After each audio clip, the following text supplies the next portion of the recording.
Vroom Vroom, Star Citizen race fans. Buddy Richard here. I'm going to be doing a quick couple of laps around Old Vanderville for the new players, showing the default track settings, the mark tracks. Got a request from Parthena for a little bit of help in this area, and I figured it'd be a good opportunity for me to test my new mic, test my new rig that is set up for actually recording these broadcasts, and here we go. So to start off a race, I always mess with my avionics. I put it all to G3, which is high on avionics. The reason I do this is because afterburner fuel is something that was recoverable at a higher rate with the settings, at least as of patch 9.2. There's been some reports that that's been taken away. I haven't confirmed or denied it myself either. But we also had an earlier time in the 8 and early 9s when avionics adjustments would also adjust your ability to use maneuvering thrusters. So it's something you should be aware of when you start a race, what that power level is. Even if it's not doing anything now, think of it as part of your checklist.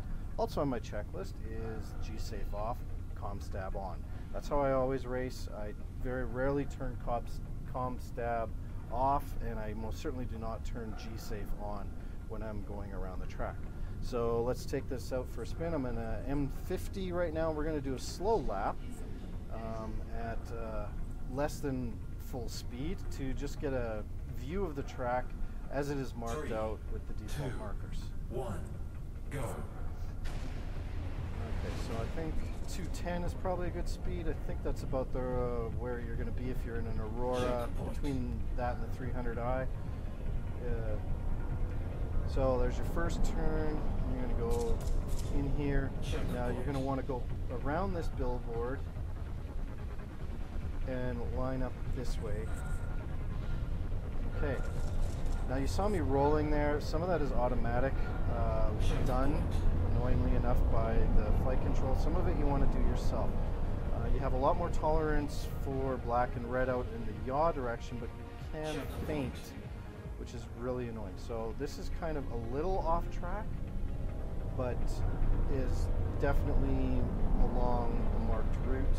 You see those little red shiny things along the route? Those are cameras, like that one that just flashed at me. Those cameras are physical objects. They are not things you can drive through like the orange markers you can just fly through. They're not real. But those red cameras, they'll wreck your day. So you do not want to hit them. You can hear my breathing picking up. That corner was a little harder. Your breathing goes up when you start exerting because of G-force. Longer turns where you are under G-forces are worse than sharp turns, although if you do too many sharp turns you can end up passing out and looking at your knee. Alright, lap 1 done. We're going to go up to 280, which is the top speed of the M50. We're going to run another lap. Now, if you yaw exclusively, you'll avoid blackout, which looks like this. Oops, I guess not. I'll catch it on the turn. Just started to fade a little bit there, just a very little bit. You can hear the breathing. Checkpoint. And we're going to go over the bridge this time. It's a little more on course.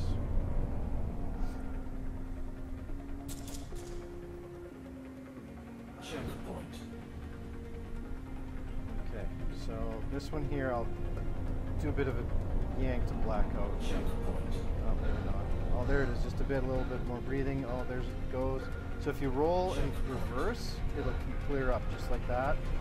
And there I was heading in for red out because I had pitched down too steep. Okay. So this lap, I'm going to actually start taking the shortcuts a bit, just so you can see those. You want to go inside on a lot of these turns, and you want to look for the shortest path possible to the next gate, regardless of markings.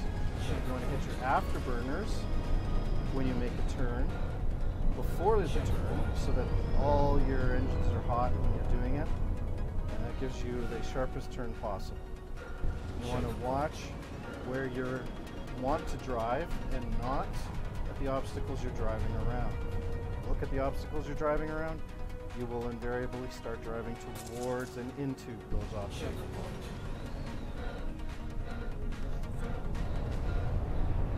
And there you can hear me breathing heavy. Be aware that, oh, that can happen. That's the goat feint. Too much on the yaw, too many, whoops. And I don't think I'm going to make it out of this one. Has received catastrophic damage. Oh, maybe I will. What's all broken? I think I can actually fly this thing still. Okay. We'll just finish with this the way it is now. Lost a weapon. Now, that was me going through a gate backwards. Cheeky bugger. It still marks the gate as complete when you do that, so you can do that. Afterburner improves your acceleration, improves your speed of turns, and a whole bunch of other things, so when you're on your last lap, burn that fuel. Complete. Anyway, that is a basic run-through on Old Vanderville. I hope you learned something and enjoyed it. Vroom vroom.